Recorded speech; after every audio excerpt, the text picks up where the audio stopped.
Welcome to another edition of Inside the War Room. Around here as always, and today I have on a special guest, New York Times bestselling author Charles Soule. Charles, you've been putting out books and comics and a lot of written content for quite some time. What does it feel like to be called a New York Times bestseller? It's one of those things that when you think maybe you're going to be a writer when you're little. At least for me, this was the case. So I started thinking about being a writer when I was probably around fourth grade. It's like that might be a career path that would be interesting. And I took some zigs and zags before I finally got there, which I'm sure we'll talk about. But um, one of the ways that I thought about being a writer was by looking at the New York Times bestseller list. Like I would see it in the paper. At that time I was living in Grand Rapids, so it was the Grand Rapids Press, but they would publish the New York Times bestseller list as just part of their material. And so I had a sense that these were like, notable books by notable people. And when you're thinking about sort of the aspirations of being a book, or being a novelist, everybody has their own kind of goals, but being on the New York Times bestseller list was certainly a big one for me. And then to not only make it, but to have the book that you're talking about, Light of the Jedi, which came out in January, debut at #1, was on the hardcover bestseller list. Like that's the pinnacle. I mean, I'm kind of a numbers guy and an analysis guy, and so I went and looked back at how many people have actually achieved that goal, that landmark, since they started publishing the list back in the 30s. And it's really not very many, because books used to stay on for like years at a time back in the early days. So the number is like, it's like a triple digit number that have actually been #1 New York Times bestseller. So I'm very proud of it. It's very exciting. I don't know if I'll ever do it again, but once is certainly enough. Yeah, it's even today. I'm curious your thoughts about the current state of novels and books, because Mhm. it feels like there's a debate over what role they play in society, but it still has that cachet, and it's something that I go look up from time to time. I've got a lot of books here in my office, and I'll Mhm. check a New York Times bestseller out just to see. I like to read widely, and that's a great spot just to see what is out there and something that I might have missed. Yeah, absolutely. I mean, books, it's an interesting job because it's certainly, there's so much, you think about, the entertainment that people had available to them in the 1930s versus the 50s, 60s, 70s, 80s, and the way that the competition for our attention has fractured so significantly, right? Like we've lost some things, like arguably, newspapers and magazines don't take up as much mental headspace as they used to, but the Mm. internet and all its many forms of delivering content, including things like this podcast we're doing right now, have just swallowed up people's sort of time, and even, I would argue, their attention spans and patience. So the novel is a long form type of entertainment. It's something you commit to, you spend time with it, or a nonfiction book about any topic you might choose, like whatever it is. You're kind of in for the long haul, as opposed to watching TikTok videos for 2 hours. Like it's a different experience. And I think that not everybody's as into it as they used to be. I think when you look at the numbers for best-selling novels, not mine, of course. Mine was a massive runaway success. But like, you can make the New York Times list at the low end with, like, depending on the week, depending on whether or not Stephen King or John Grisham or whoever has a book out that week, you can make those numbers. You can make the list with like 3,500 copies, 5,000 copies sold. Numbers that seem low. Um, the upper echelons are obviously still, very impressive numbers, and so on. But like, people just don't read as much, or they read in different ways, which is, I think it's fine. I'm sort of nostalgic for, I grew up with a lot of books, and I loved reading, but um, as long as people are still encountering stories, which they definitely are through all the different mediums, I think it's okay. Yeah, and audiobook obviously plays a role. I don't know if that's Mhm. measured on the New York Times bestseller list or not, but It is. I have It is. I have certain types of books I prefer to listen to, and certain types of books I prefer to read. And so, like I like to say, fiction or history or high level business books. Those are books that I can usually listen to, because my focus obviously can be distracted a little bit easier if I'm listening. But it's usually easier to hop back in if I get distracted for a few seconds. Whereas something a Mhm. little more technical, philosophy or a religious piece, or some kind of, I'm looking look over here. Mhm. A little bit more meaty, I really had to sit down and read it. But the other thing I've learned is that, and Sherlock Holmes was the series that brought this out. The way I can't remember who the narrator is. The way that he reads it, I think is better than I would have read it. And so it helps me Mhm. think about how to read books better because I'm hearing someone else read to me. And so some people they're kind of down on audiobooks, but I think they actually can make you a better reader because you can hear a professional narrator teach you how to read by how he's reading to you. I read books in hard copy. I read paperback and hardcover. I read comic books. I read graphic novels. I read in audiobook form. I read ebook form. I Mm. have an e-reader that I Mhm. use a lot. So I don't think it matters. A book's a book, and I think each one of those formats has their place. If I'm going to go to the beach, I like to have a hard copy book. It's just sort of, I enjoy sitting in the sand and or by the pool, whatever. If I'm lucky enough to be there, that's pleasant. But if I like to run. I'm a runner, so and that's all audiobooks. So I get a lot of reading done when I'm exercising that way. But it's as you said, not every book works that way. Like for if I'm doing research for a project, Mhm. that has to be in hard copy because I have to be able to mark it up. I need to be able to flip back and forth. I need to be able to put little tape flags on it so I know where the relevant information was. Um, but if I'm reading something just sort of for enjoyment, particularly if it's like before I go to sleep or something like that, a lot of times that's the e-reader because Mm. um, it's very portable, it's very easy, it has like a backlight, all that stuff. So it's everything kind of works in its own way. But audiobooks for me, they can't be too just like you said, they can't be too dense, can't be too complicated, can't have world building that's too insane because really, I'm usually running and it's easy to get distracted and it's your head kind of goes out of it and then you lose the thread. But as long as people are paying attention to stories, I kind of don't care how they do it. Yeah, exactly. Now you have a background in law, Mhm. and so do you think that helps you in this process? Because obviously going to law school requires immense amount of studying and writing and formulating arguments and stuff. And to write a good novel or a nonfiction book, you're actually making a long argument. You're trying to persuade me that Yep. this is a believable story. How much does that impact your writing? I think it has had an extraordinary influence, sort of on both a macro and a micro level, and sort of a subconscious and conscious level. Like I incorporate legal information into a lot of my writing. For example, I've done a lot of writing for Marvel Comics, so I've gotten to write a lot of their big characters, and so I did one of the longest runs on Daredevil, for example. Daredevil is the blind superhero from Hell's Kitchen, where he's also Matt Murdock, vigilante attorney. And so I used a lot of my own experience in writing that character. I wrote a big run on She-Hulk. In some of my novels, I've incorporated legal stuff. So that's sort of the direct, conscious incorporation of legal stuff. But then below that, it is very much about whenever you're making a piece of fiction, you are presenting an argument to the reader. And you want them to suspend their disbelief. You want them to believe in the fictional world you're trying to sell them, basically. And so I think being able to do that across a case or an immigration filing, which is a lot of the work I did, is very consistent with telling a story. But the other really huge two things that I think were really important to me are that doing law gives you a huge focus on details. You have to become extremely detail oriented because you just can't fudge the law. And particularly again in my practice area, which was very very code based. Immigration work is you have to understand thoroughly several different bodies of law and be able to apply them to your cases, and those can change literally on a day-to-day basis. Some of them are just based in kind of USCIS custom. It's complicated.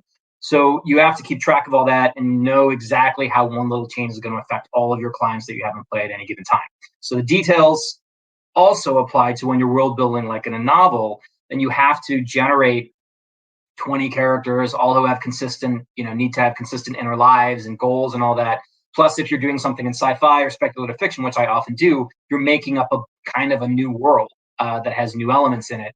The novel we spoke about before, Light of the Jedi, it's a Star Wars project, obviously Jedi, and it introduced a new era in Star Wars about 200 years before anything we'd seen. And what that meant is that you're making up all these new vehicles, you're making up all these new characters, you're making up all these new like lightsaber types, all of this stuff that you then have to keep track of in your head to make it believable to the reader. So that for sure. And then finally, I think the biggest thing that it helped me with is when you're a lawyer, you sit down in the morning and you kind of can't really. I mean, you can stand up. It's not Amazon, but like you have to keep working until the job is done. And sometimes that job is done at 5, often not. More often it's done at 9, 10, 11, 12, whatever time at night. And so that's very analogous to writing, because you sit down, you start telling your story, and you have a word count you need to hit perhaps that day, or you just have a script you need to finish, or whatever it is. And doing it for law helped me do it for fiction, and I think it's a really really valuable skill that not every writer has. And also, you mentioned, so I just have jotted down here: Star Wars, X Men, Daredevil, Mhm. Superman, Swamp Thing. I'm sure there's a litany of others. If Yeah. you go to your Amazon profile page, there's all kinds of comics that you've been involved with. Um, Hmm. the thing about all of those is that the background research. So if I were to go write a Swamp Thing or a Daredevil or an X Men, or you can't just hop in there and and add to the story. You have to be a master of the source material, and so that law background, being able to research Yeah. and pull and think, I'm sure helps you there as well. That's absolutely right. I mean, Swamp Thing's a great example, right? So Swamp Thing. So in superhero comics, there are two really significant players, Marvel and DC, right? And Marvel has Spider-Man and the X-Men and so on, and DC has Batman and Superman and Wonder Woman, and a million other characters that go along with them. And if you are fortunate enough to be invited to write some of those characters for either of those companies, they're basically like, that is all of the Major League Baseball in comics. I mean, there's many, many types of comics. Superheroes are not the be all and end all, but if you want to write that kind of story, they're really the only two games in town. And you don't get asked to do it unless you are really familiar with the backstories of literally hundreds of characters. You need to be able to identify them by sight, by name. You need to know something about their fictional backgrounds, the relationships with the other 200 characters in the universe. Like it's a very very complicated thing, especially because it's not like you just have to learn it once. That set of backgrounds for the characters constantly gets reinvented. Like, yes, Batman, you kind of know his backstory, right? His parents were killed in Crime Alley. He grew up with Bruce Wayne, the whole thing. But the way, like, say his Robins, right? Like, who is Robin right now? You probably don't know. And I think it's Damian Wayne, which is one of his many sort of adopted words. This one is actually his real son. But I could be wrong because I haven't worked for DC in a while, and it changes all the time. For all I know, it's some new person that I haven't met. And so that kind of thing, I call it the churn, and it is very real, and it's a very difficult thing to stay on top of. And I think your point is well taken, that a legal background, being able to research in depth and quickly, helps a lot when you're getting up to speed on a new set of characters. What's harder, writing a novel or writing a comic? They're extremely. I get this question a lot. Understandably, they're extremely different disciplines. Writing a comic is like being part of a band, and you're the songwriter but not the only songwriter, and you come in with a bunch of ideas and lyrics and so on and so forth, but then the band really takes it and runs with it and makes it what it is. And so that's obviously the artist and the colorist and the letterer and the editor, and everybody comes together to make a final creative product. Whereas with a novel, I am a one-man band. I am making all the decisions about how to focus the reader's attention, about where the story's going to go, how it's going to play out, what the themes are. All of that stuff is on my shoulders, which is obviously good and bad. As a control freak type, it's nice to be able to control the narrative. And really, the thing that I like the most about it is, if you want to draw the reader's eye to a telephone on a desk, that's you can do it by just focusing them on that and explaining and describing that telephone. Whereas in a comic, if you want that to happen, you have to basically ask the artist to do it. And the way that they decide to emphasize that in the panel might not be the way that you had seen it in your head. That's okay. It's part of the process. And it's actually, they're better at their job than I am at trying to ask them to do their job. So usually the final result is amazing. But sometimes there's miscommunication. Sometimes I don't describe what I'm looking for well enough. Or sometimes they just see it vastly differently. And so that can be, just like, bands don't always, it doesn't always sound as good as other times. So that can be a challenge, and you have to also really trust the people that you're working with. But, I love both. I love, just to take it a step further, I love working with, say, Star Wars or Superman just as much as I do working with my own characters that I create for my own stuff that I own, because you know, when you're working with Star Wars, you have the benefit of 40 plus years of other people's storytelling to kind of you're standing on the shoulders of all that, and you have all the goodwill to the audience of how much they love Yoda or lightsabers or whatever. Whereas when I'm working on my own, I don't have to worry about the fact that Yoda died in Return of the Jedi, so I can't put him in a story after that unless he's a ghost.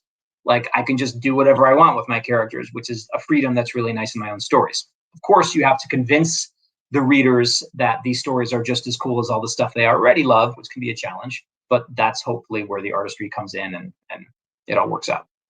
Who's the hardest character, either your own or for someone you've written for, that you've had to write for? Hardest, the most challenging. I would say the X-Men are very difficult because they have like it's a labyrinth. X-Men continuity is a very, very, very, very, there's just a billion stories, and it's very difficult. And they don't all kind of, because X-Men have different eras, and in different eras, the X-Men are kind of different things, and they Yeah. sort of contradict each other. So it's very difficult, and everybody's a fan of different eras of X-Men. And so when you're writing a story now, it can be difficult to write something that A, acknowledges everything that's come before, because you have to know so much, and B, that pleases, you know, like, you're always going to upset somebody with every X-Men story you write, if only because there are hundreds of X-Men and you can't put every X-Men in every story. And someone is always, there's a character that we talk about a lot in sort of Marvel writing circles called Maggot, who is an X-Man that is the definition of a cult character, like not beloved by any means, but some people love him. And so if you don't put that character in your book, it's like, well, where the hell's Maggot? And you have to constantly justify Hardcore come after you. exactly why you're not including some of these more obscure characters, because everybody loves them. So X-Men are really hard. And then I would say the other one I found very difficult, at times, not always, but at times, was Daredevil. And the reason why is because I'm an attorney. I was the first attorney to write Daredevil and with any length to my run. And so there was a lot of, I got a lot of lawyers writing me about that run, and asking me, saying, well, I'm not sure exactly would go this way.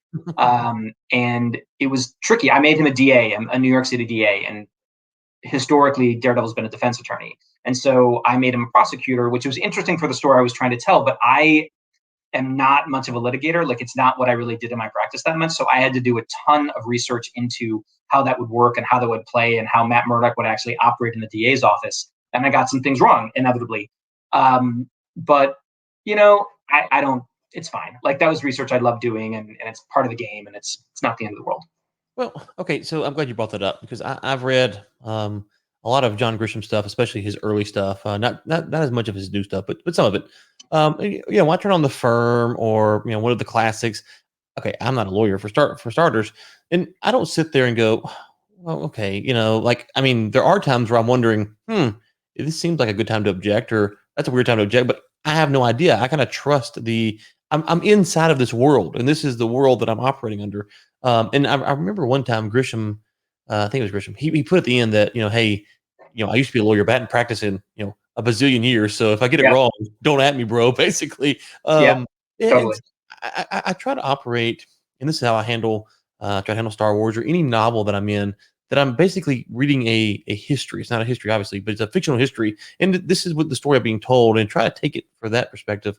How much does that really weigh on you, like getting all the legal stuff right? Because I would imagine most people like me, they don't know the legal stuff.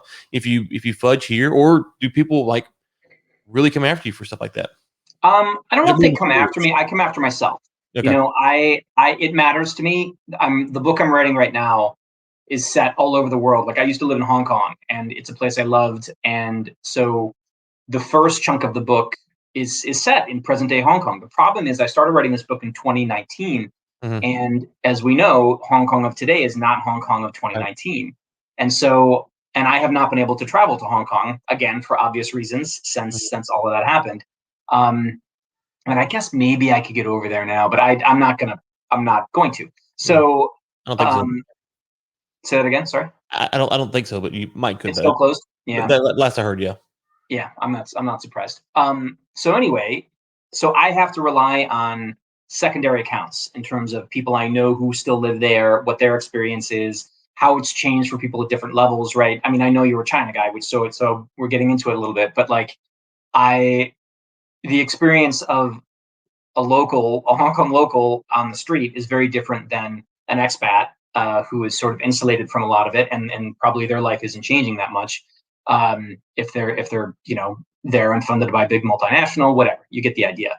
Um, but I really want both perspectives. Like the main character of the book who's there is somebody who's working for a Hong Kong based company that is not funded by the mainland. Like they're an independent business in Hong Kong. But she's from Britain, and so she has a mix of kind of expat sensibilities along with, but her boss is like what I would have called then a local, and so I lived in Hong Kong in the early '90s, so it's been a really long time since I was there, and like I lived there pre-handover. But it's a bit, I'm digressing a little bit, but my point is that with that, or with the second section of the book is set in 1789 Massachusetts, and like that has a bunch of details that are extremely challenging to nail down, like what so many things. But I try, and I know that I will make mistakes. And I know that anybody who happens to be an aficionado of 1789 Massachusetts is probably going to have things they would say to me. But how many of those people are out there, and how many of those people are going to be reading my book, and how many of those people are going to be sort of noticing it? So I try to give it, at worst, what I call a sheen of authenticity, which is just like kind of like it feels right. But in every opportunity I can, and I do my homework, I do the research, I get a pile of books. I try to give it more than just a sheen. I try to make it more than just skin deep authenticity, because that's what, if you were to write a legal TV show, you've seen them. You kind of know how it works. The I'd judge be is there. skinny. Right, exactly. Could be. The judge bangs a gavel, whatever, but the judges don't actually really bang gavels very much. So like, it's really, when you get to the next level and things like that. Where No. does the bailiff stand? What is the bailiff's job? Is he just some big dude in the courtroom? What is he actually there for? Whatever. So very long answer that went literally all over the world, but I try to make it good and accurate as much as I can without driving myself mad, because you can really fall down rabbit holes. But it's important to me that I get it as right as I can, especially when it's a place that I know and love, like Hong Kong. Yeah, it's interesting. I heard someone say one time, I'll get the math wrong, but essentially, if you're going to do a 1 hour speech, you need to have like 8 hours of prep time to condense Mm. it down to 1 hour. So it's kind of the same concept here: is you have to read, X amount of books and do enough research so that when you write the book, you know exactly what to include, exactly what to shave off, and where you can kind of fudge on the edges. But if you don't do the research, it's that very thin layer, and it can be exposed pretty quickly. I mean, that happens all the time. Like so in this book, there's a, again, big chunk set in 1789 Massachusetts, but then it starts leaping forward chapter by chapter to different eras in history until we finally get to the present day. And so there's a bit set in World War II, and I was like, oh, I'm going to do something at sea, and what was the environment in the South Atlantic in 1942, and so I start kind of poking around, and it there were, I know that when the U.S. entered the war, like it kind of changed things a little bit for the German submariners, and like were the wolf packs really operating and all that stuff. And I learned that and there were these two kind of like prime times for submarine murder, I guess, in World War II. They called them the first happy time and the second happy time, which is kind of funny. It's not funny, actually.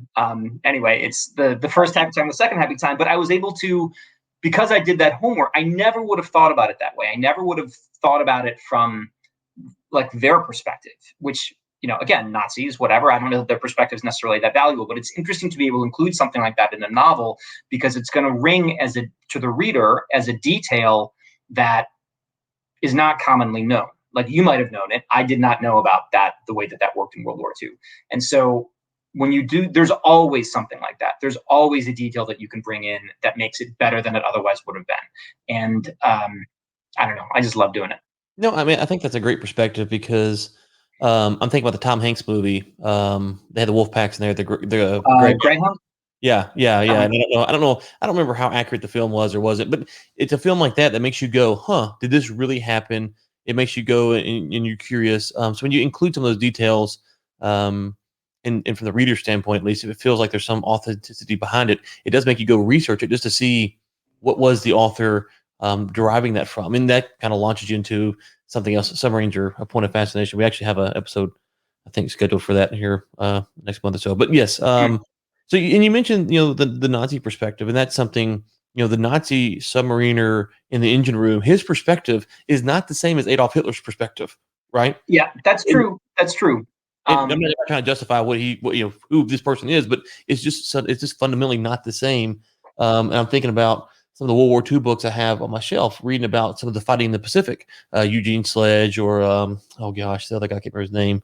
Helmet for a pillow. But anyways, you read their perspective, and then you kind of read what the admirals and the generals were thinking. It's like, Mhm. God, hey man, whoa, what these guys were encountering, and while we were sitting them there, it's like, oh, it's two different worlds actually. Well, it is. It's all about what's within your arms, right? So for a submariner, let's talk about an American submariner in World War II. So it's like what their job was Mhm, not even within, like, we're not even talking about the captain. We're talking about somebody who's at one of the stations, right? So mhm, like the sonar operator or something like that, or the radar operator, and their job was simply to just to listen and to mhm. see what they could hear out there and do their best to keep their ship alive. And that was literally all they did. They woke up, they did that job, they had their whatever 30 minutes of R&R before they got into bed. Right, Um, and so their perspective on what the war was listening through headphones and praying that they're not going to hear depth charges. right. And then you look at like Eisenhower, MacArthur, like Mhm, Patton, whatever, like their perspective was, how am I going to use all of these incredibly powerful things that I have at my disposal to try to push back? Like it's to say they're different perspectives, they're like just totally different universes. exactly, Um, exactly. and which is interesting. And so if you're going to write, but the same is true when you're writing fiction, right? If you're going to be writing, a bus driver, they're going to think about different things. They're going to have different considerations, different goals, different desires, even different senses of what their lives can be Mhm, than say a president, right? Just by nature, like those people, literally the world they live in, the world they see, the way they approach everything, every choice they make is to some degree defined by where they are in the world at that moment. But one of the great things about drama, one of the fundamental rules about drama, is you take a character and you push them out of that space where they understand everything. You have that sonar operator on the submarine hear a mermaid talking to them, and like, what is that? right. Okay, what does this mean? I don't understand this, and I don't know what's going to happen, and it changes everything. Or you have the bus driver is suddenly running for president. What does that mean? How does that change? How do they approach everything that's happening in their lives? So it's thinking about characters in the perspective. I don't always start there. Like, I probably should. A lot of writers say character, you start with the character above all. That's where it all begins and where it ends, really, for the reader, which I think is true. You don't experience a book, generally speaking, through its plot. You experiencing it through the characters and how you relate to them. But I love plots and I love premises and I love themes, and so a lot of it's not uncommon at all for me to have, like, oh, that'd be a really cool thing to write a book about. Like, I'd Mhm, really be like, I want to write something that incorporates Hong Kong, that mhm. has a global scope. How would that work? And then I start thinking about that. I'm like, okay, I probably should have to plug some real people into the scenario. But then, I do it backwards, but then I get there. My people are people in the books. They exist. So you talked about Hong Kong a little bit, and I'm reminded of the story. I was in Zambia, and I was going to go fishing. I was at a conference, and I was going between the resorts to where I was staying at, and I was Hmm. going to go fishing. And I love to fish, and I was asking the taxi driver about the fishing there, and we're talking about it and all this stuff. And I said I love to fish freshwater, and I really love to fish in the ocean. And Hmm. he looks at me. He goes, "The ocean." He goes, "Now that has salt water in it, right?" That's exactly my reaction. I was like, and I was like, and then I thought about it, where Zambia's at, how It's far it is. landlocked, right? Yeah, it's landlocked, how Uh-huh. far it is from the ocean, and then, like, about 3 seconds, I realized this person, their world is so little concerned with the ocean that they had to think about the fact being saltwater. They have a fundamentally different perspective on the world than I do. It's not a judgment of right or wrong. It's just different. And it was Yeah. just kind of that's one of the things I love about international travel is you meet people with different perspectives. And I mean, think about meeting someone in the US and they're not concerned with what kind of waters in the ocean. It's foreign to us. But Right. for this person, their world, their perspective, is so the ocean is irrelevant to them, and that's just a different world to live in. And it's stuck with me to this day. You know, what's a really good example of that I think about a lot when I think about this kind of thing is people who live in the northern hemisphere versus in the southern hemisphere. Transit between those two hemispheres is actually not super common, like in terms of where people go. They tend to go east and west. And so for a lot of people in the world, the night sky that they see is completely different than the night sky that we see. Their Wow. constellations, Big Dipper, Little Dipper, like they just have never seen it and they don't think about it. And like they just live literally in a different world with a different sky. And so, and that's just on this planet, right? Like, and so you start thinking about people from other planets and the way they think about things and the way their perspective is, that's, viewpoint is everything in books. It informs everything. So one more question about just about story in general. I was reminded you mentioned World War II. My favorite show is Band of Brothers. Oh, sure. Um, okay, so if you remember Band of Brothers, spoiler alert from something from 2000 in a true story. They're attacking the city of Foy, and Colonel Spears comes up, and they're pinned down, and he runs through the middle of the city, and he tells the other guys what needs to happen, and he runs back through, and the Germans are all around, they're shooting, and he never gets hit. And so I looked that story up. It's a true story. He Hmm. runs through the city twice and never gets hit, and everyone is blown away. How do you balance the fear of this is too strange even for fiction, but if you read history, there is just some bizarre things Yep. that you would never imagine have happened actually in history? That's a good question. I generally, if if an event doesn't pass the smell test, even if it's historical, I kind of don't want to, like, I don't want to include it in a book. Like, you don't want to break a book for the sake of, um, like, basically you have this covenant with your reader when you're writing a book, when you're telling them a story, and you establish a limit to how far believability is going to go in that book. Like, every book, every story kind of has rules, has a framework, has a building in which it lives, and you don't want to step outside that unless there's a really good reason to do it. Like, for example, I keep going back to this book I'm writing, but it's what I'm doing right now, so it's very much in my mind. Like, the first chunk of the book is set in the present day, and then really kind of without warning, it jumps back 250 years to 1789. And you would normally not do that because it's something that is gonna, in theory, alienate the reader. But in this case, it's necessary.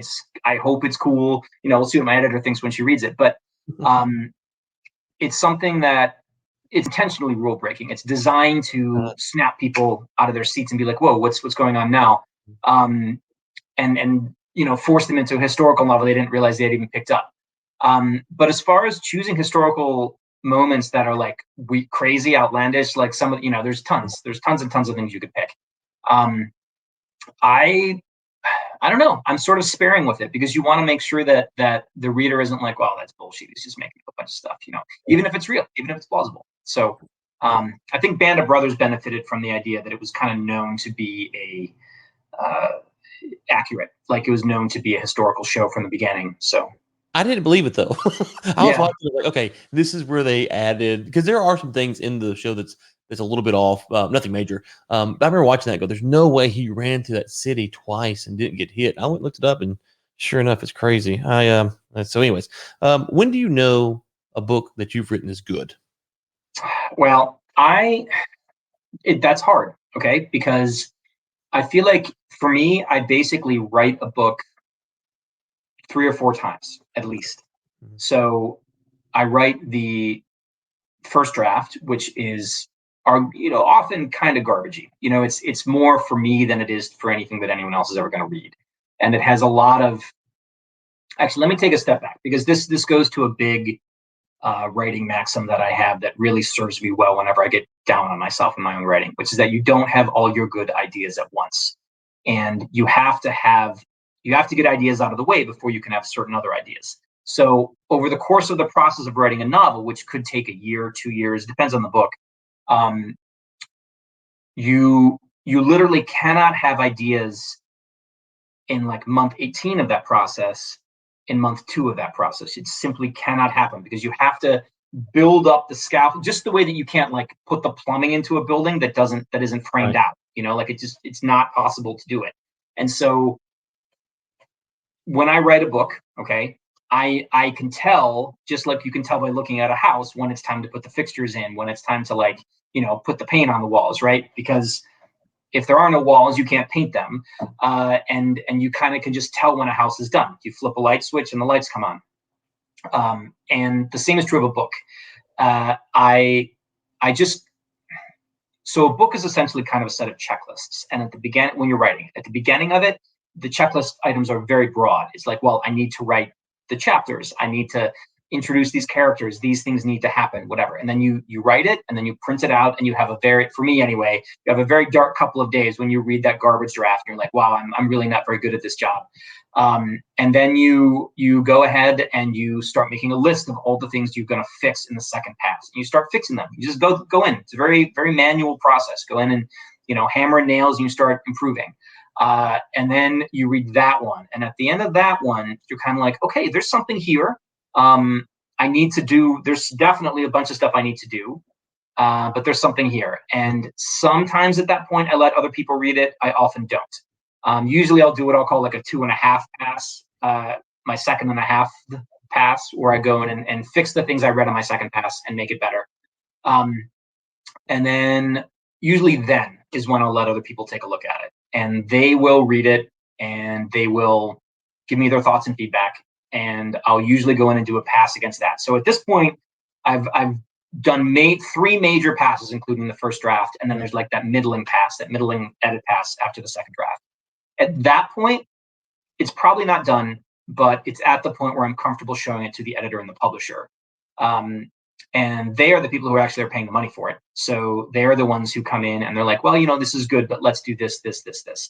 And then usually there's another pretty significant pass, so now we're at the 4th draft. Mm-hmm. And then I let that sit for a few weeks, 2 weeks, a month, whatever much time I have. And then I go in and I read the whole thing again. And I'm like, okay, these are the tweaks I want to make, the small things. And so that's really 4.5 passes on any novel. At that point, long answer to a short question, is when I think, hopefully, God willing, I consider it good. You have to live it before you could experience it, almost, right? So you kind of live through the pain of the first draft, and then you've experienced it, and now that you've experienced it, you go back and you relive the second draft, and you've experienced that, and each time you're kind of building upon it. It sounds like it is exactly right. You live in that. It's really like, I use the build analogy all the time because it's very much true. You camp out on the site where you're building that building, and that is where you live day in and day out until it's done. So you clear the site, you put up the framing, you put up all the interior structures, you drywall it out, whatever, the whole thing. And it takes forever. You really have to, like, when the magic happens on a book, your mind is completely in that space as opposed to this space. You essentially have it all completely memorized, which seems crazy, but you're like, oh, if I change this word or this phrase on page 200, that means I also have to change this word on page 16, because you have it at that level of detail, which is a powerful place to go. It's incredible. It's like, I find it very exhausting. I don't always, I like it. It's like when I don't know what, I'm using lots of metaphors here, but which I guess kind of makes sense, but it's when you, like, I don't know, practice a musical piece so many times that it's completely under your fingers. You don't even have to think about it. There's a point where you become that virtuosic on the instrument that is your novel, and you can just effortlessly discuss it on any level, from macro to minor to micro, and any change, you immediately know what the ripples effects will be across the narrative, and so on. And I think you have to get to that point with the book before it's done, but it takes all of my mental, all of it, like everything I've got goes into making a novel. And so I am glad that the novels I've written have been well received so far, because I think it would be a real drag if I did all that and people were like, whatever. So that takes you what, 6 months, 9 months? It depends on the book. It depends on the book. So my preferred amount of time to write a book under my own name, especially an ambitious one, is 18 months. 18 months. Wow. Yeah. Because all those passes I mentioned, I do a lot of other writing besides just my novels. Right. And so I need time to do that other work. I also need time, really, like, it's very important for me to let a book sit. Because when you have some space between those drafts, you can see things again you never would have seen before. You don't have all your good ideas at once. So And there's research, there's talking to people, there's giving other people time to read it and give you feedback. Like, to do it right for me, if it's ambitious, is 18 months. I can do it in a year. I did if it's a like a licensed. I don't do many of them, but if I were to, like the Star Wars book I did, Light of the Jedi, that while it was all new characters, all new era, lots of things had to be invented. It also did have things like the Force in it and the dark side and the Rules. idea of the Republic and the alien races. So I had world building I could draw on. So it was a little less intense. That took me sort of from start to turn in was about 9 months. Although some of that was like during COVID, so it was. I think I could have done it faster, but Mhm. COVID. So you mentioned a couple of things here. I know we're getting close on time. So you mentioned you were in Hong Kong. I know you studied at Penn, I believe, some Chinese studies. So what's your interest with Yes. China and what got you to Hong Kong? Obviously, were you and then you were a lawyer, so were you practicing some kind of law in Hong Kong or completely unrelated? Nope. I was there. This was before then. So I was there. We moved to Hong Kong when I was in high school. My dad was an executive at a huge furniture company, and we just we moved to Hong Kong because he was going to be running the Asian division, and so we moved over there. So I went to high school there, HKIS, Hong Kong International School, which was and is an amazing school, American system school over there. Um, and so my interest in China was partly because I moved from Michigan, like suburban Michigan, to Hong Kong, and so that's a huge adjustment to go from.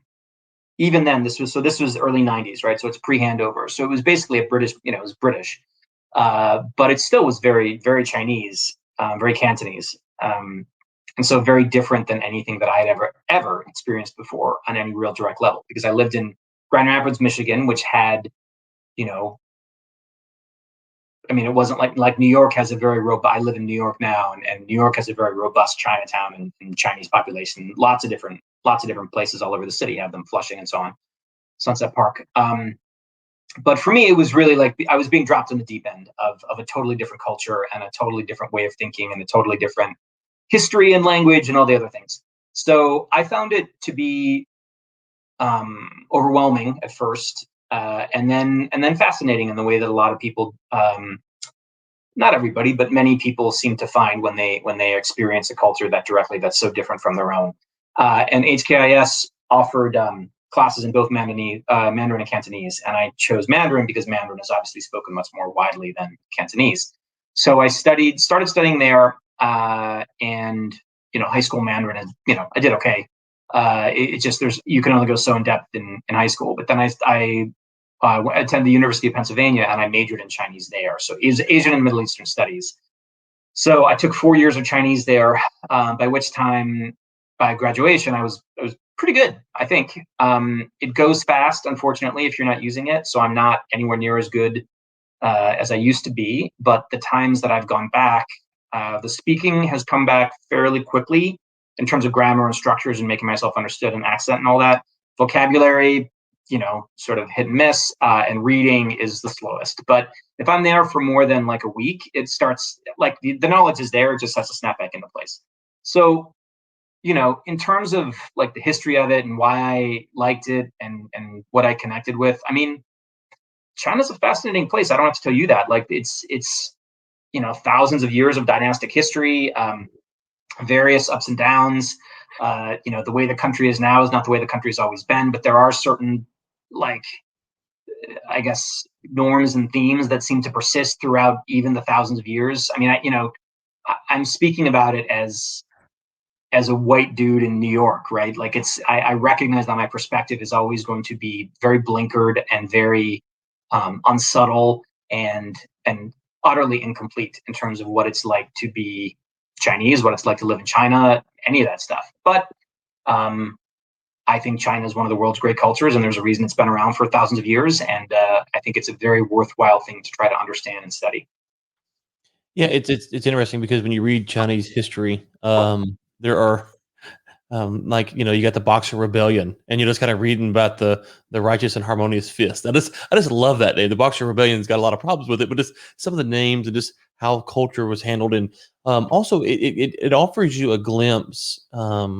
If you look at least post the Boxer Rebellion. Study the rise of Mao and stuff. Just how you go back to point earlier about perspectives and just kind of how some of the people in China felt, at least according to the historical records, with Japan and post World War One and Treaty of Versailles. Mhm. And it's easy on some level to kind of get behind some of those stories and understand and sympathize with the characters and then go, well, wow, I never would have thought. I mean, we know the history now, but you wouldn't necessarily think that things would play out the way they do. And so it kind of gives you, with American history, we're very familiar with it. With Chinese history or other countries in general, you kind of see how things play out and knowing the end result where we're at now. I enjoy it because there's a lot of history there, to your point, and there's a lot of perspectives, and probably a lot that's still not been told. I think that's exactly right. I mean, I think that China has been, um, there's obviously many people there, and I think that the stories that reach Western ears, even about Chinese history, tend to be told from they're very rarely from the perspective of the people on the ground, and there are many people on the ground in China, and now and then, and you hear about the emperors, you hear about the dynastic stuff, you hear about the Ming and Qing, you hear about Mao, you hear about Sun Yat-sen, you hear about like those kind of high level people, which I think is true to a degree of Western culture as well. Like we do focus on kind of like, but at the same time, I think that we also do a pretty good job of I'm even going to check myself when I say this. I think the way that China thinks about itself is very different than the way the West thinks about itself. Mm-hmm. That's a blanket statement that I think is, I feel uncomfortable making blanket statements, but I do think that is probably true.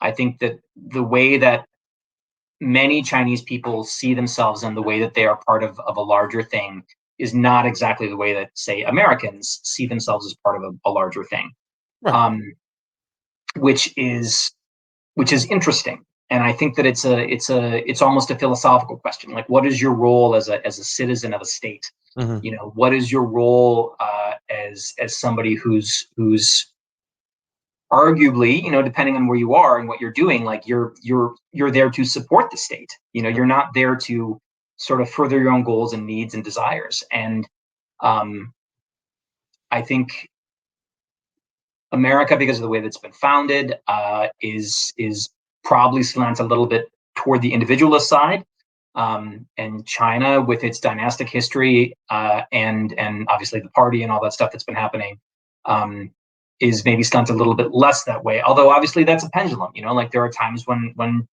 you could say China is very focused on individualism and individual rights and things like that. It's complicated, just like anything else. I mean, there's a billion people there. The idea that you can generalize anything about that place is insane. But that's also why it's hugely fascinating to me. Yeah, no, and that's the thing when you're talking about China, you had to kind of say, well, okay, I'm speaking kind of broadly here, and I think it's a good reminder for those in the West to think about the fact that they probably are, generally speaking, more of a collectivist type society, one for all. I don't know if that's the right way to put it, but they're more their focus is a little bit different. They're not looking for a liberalized Western democracy like we have here in the West, and that's that creates these different results, these different thoughts, these different outcomes. It's just it's a different culture, which makes it, to your point, quite fascinating. And um, I you think something you just said is really worth thinking about and zeroing in on to a degree, which is that like the goals are just different. The way that a what is considered a successful life is different, right? Like there's the concept of like filial piety, right? Like the way that you honor your, again, this is all, it's all of these concepts exist in both places. It's just the way that they're emphasized and the way that people think about things. It's vastly different on so many different, you take your issue and it is just a vastly different thing in terms of entrepreneurship, in terms of like social issues, in terms of I don't know, entertainment, right? Like it's all just, it's a different, if it's a totally different ball game. And so I think if you're gonna study any culture, not just China really, but any foreign culture, you have to leave as many of your biases at the door and open yourself up to what they actually are as opposed to what you think they are, right. which can be very difficult to do. But I've always found it to be very rewarding when I can do it. And it's also a valuable school or skill set to have when you're trying to write stories about other places. So Yeah, yeah, I'll just say this: if you have WeChat, I can't remember the yeah, feed functionality. Just scroll through there. They have kind of like Instagram videos, and you talk about difference in humor. It's quite apparent there because I watch some of that stuff. I'm like, I don't get the joke here. It's obviously yeah, not yeah, for yeah. me. Just I don't get the joke. It's but they would say the same. Oh, Like if exactly. they were to watch TikTok, it Exactly. is definitely. But we shouldn't be like digging in too much into like a narrative that they're like vast. They're everyone all over the world has this, right? Because we come up Mhm. with different cultural frames of reference, and you could talk to people who live in Alaska, which is part of the United States, and they're probably going to have kind of a different cultural and set of sense of humor than we do, because Alaska is basically its own country. I don't know if you've ever been up there, but it's awesome. I love it. But they definitely have their own kind of way of doing things, and as they should. Um, Hell, where are you based? I'm down in Dallas Fort Worth area. Okay, Texas, right? Yeah. Texas, perfect example. That's right, baby. Texas is very much its own place. I mean, I've been fortunate enough to be in Texas many times. I do a lot of I did. I don't do as much anymore, but I used to do a lot of conventions and shows, particularly for the comics. So I've been at Dallas and Houston and Austin a ton of times, and El Paso and whatever. And Texas is unique, and in a very cool way, right? But just Sure. like any place else, has its ups and downs. Which you're probably going to end the call right now by me suggesting that Texas is anything less than perfect. But it's but like compare the culture of Texas with the culture of Seattle or Much San different. Francisco, right? Like Right. absolutely night and day.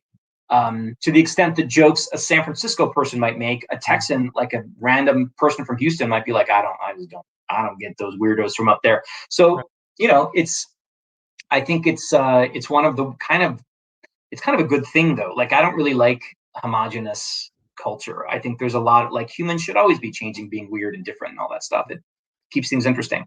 Yeah, no. It's not. Yeah, it's not an indictment on one culture or the other. To your point, it goes both ways. It's just a starting spot, which is when you go to a different country, or you're meeting with different people, just kind of understanding that some things it's just a little different. And of course, the further the gap is on language and culture, it becomes a little Hmm. bit harder to communicate, and it just makes things different. But that's also kind of the intrigue. Like it's like, okay, well, why do you eat with chopsticks? It's a very simple thing from a Westerner's perspective.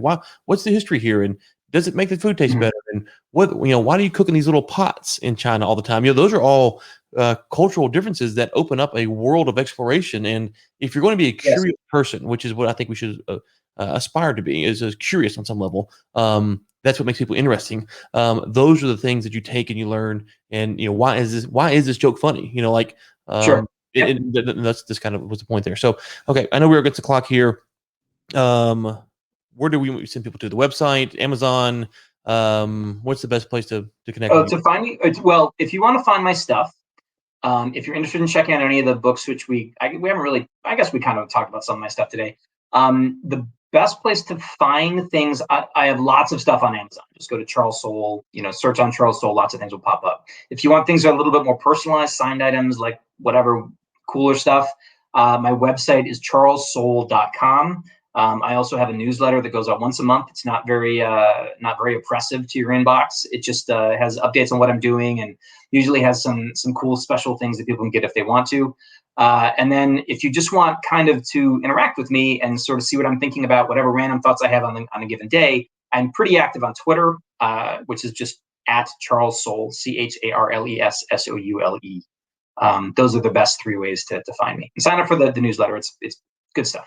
Okay, and when is your new book that you mentioned coming out? Well, let's see. The new book is currently scheduled, assuming I finish it on time, is finished for October. I believe it's currently scheduled for October of 2022. So it's going to be a while on that. But in the meantime, I have lots of other stuff coming out. I do a lot of work for Marvel Comics, as I said. I'm currently working on a huge Star Wars story in the comic space that features Boba Fett, everybody's Oh, favorite okay. nefarious bounty hunter. It's called Mhm. War of the Bounty Hunters.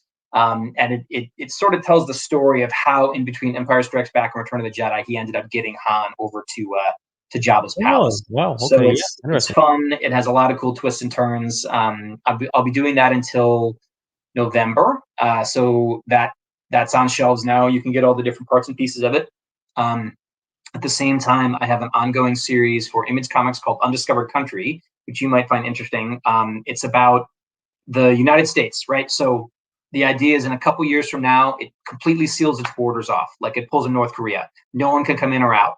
And it employs high level technologies so that satellites can't see what's going on. It does, all kinds of like, radar blocking, all kinds of stuff, builds huge walls off the coasts, blockades. So literally nobody can come in or out.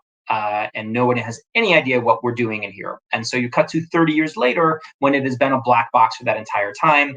And so I and my co-writer Scott Snyder wargamed out a lot of like what would happen in the rest of the world and what would happen in the face of an American power vacuum to like Europe and the East and so on, which was very interesting to do. Um, but basically, an invitation goes out saying, come see what we've become. Send 7 people from the 2 empires that have emerged in the wake of the United States leaving. Send a joint expedition to come see, and we'll consider rejoining the world. And they go in, they go over the wall, their planes immediately shot down, they crash, and they land in sort of the western United States, like California deserts, and things are very, very, very, things have gone very, very different inside the US in that 30-year period, more than you would think they'd be able to. I'm glad you Um, brought that up. I saw that on Amazon when I was doing research, and I hadn't heard of that. So that is fascinating. Yeah, it's cool. It's a good one. So I'm doing that. That has we're I think 16 issues into that now, and more to come. So that's happening. I have 3 more series coming out soon. I don't know. Like I'm always doing stuff. There's always things happening, which is an exciting place to be as a writer. I would just like I said, go to Amazon, go to my website, pick up some of my novels. They're all pretty fun. Or comics. Literally anything with my name on it, I'll endorse. That's a good policy to have. If it's got your Mm-hmm. name on it, you'll endorse it. Okay. Well, thank you so much for doing this. I thoroughly enjoyed it. And for the listeners, be sure to check out his work. He has all kinds of stuff. Obviously, the Star Wars stuff is what caught my attention here. But as you can tell, I think back to Swamp Thing. As a kid, I remember the Swamp Thing TV show. So Mm-hmm. Sure. there's all kinds of franchises and stories that you're connected with. And so, best of luck, and look forward to your novel that is coming out next year. All right. Thanks so much.